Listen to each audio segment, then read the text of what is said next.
ഇന്നത്തെ യാത്ര മറൈൻ ഡ്രൈവിലോട്ടാണ്. എൻ്റെ അനിയത്തി കുറച്ച് ദിവസമായി ഒരു വീഡിയോ അയച്ചു തന്നിട്ട് മറൈൻ ഡ്രൈവിൽ ക്രിസ്മസും ന്യൂ ഇയറൊക്കെ പ്രമാണിച്ച് ഒരുപാട് സംഭവങ്ങളൊക്കെ കാണാനുണ്ടെന്ന് പറഞ്ഞു.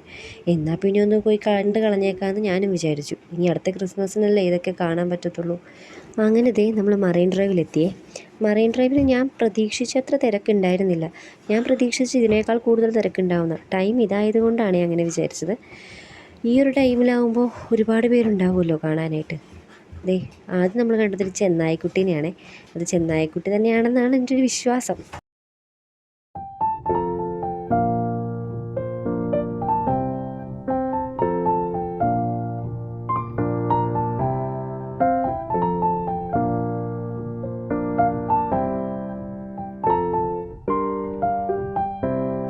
ഇനിയാണ് നമ്മുടെ മെയിൻ താരം, നമ്മുടെ സ്നോമാൻ. എന്ത് ഭംഗിയല്ലേ കാണാനായിട്ട്. ഞാനിത് കണ്ടപ്പോൾ ആലോചിക്കുമായിരുന്നു, എത്ര പേരുടെ എത്ര ദിവസത്തെ കഷ്ടപ്പാടായിരിക്കുമല്ലേ ഇത്ര ഭംഗിയിൽ നമുക്ക് കാണാൻ പറ്റുന്നത്. നമുക്ക് ഈ ഫോണിൽ കൂടി കാണുന്ന പോലെയല്ല കേട്ടോ. നമുക്ക് അവിടെ ചെന്ന് കഴിയുമ്പോൾ ഭയങ്കര വേറൊരു വൈബ് തന്നെയാണ്. നമ്മളൊരു ഡിസ്നി ലാൻഡിലൊക്കെ എത്തിയ പോലെ തോന്നും. അത്ര ഭംഗിയാണ് അവിടെ. ആ ലൈറ്റ്സും അതിൻ്റെ ഇടയിൽ കൂടിയുള്ള നടത്തമൊക്കെ.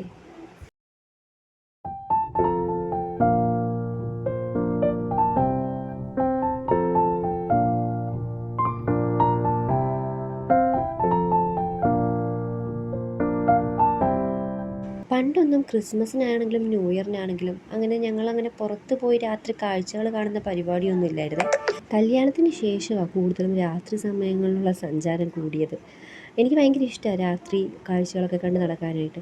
എനിക്ക് കൂടുതലും ഇഷ്ടം അധികം ബഹളങ്ങളൊന്നും ഇല്ലാതെ കുറച്ച് കാമായിട്ടിരിക്കാൻ പറ്റുന്ന സ്ഥലങ്ങളാണ്.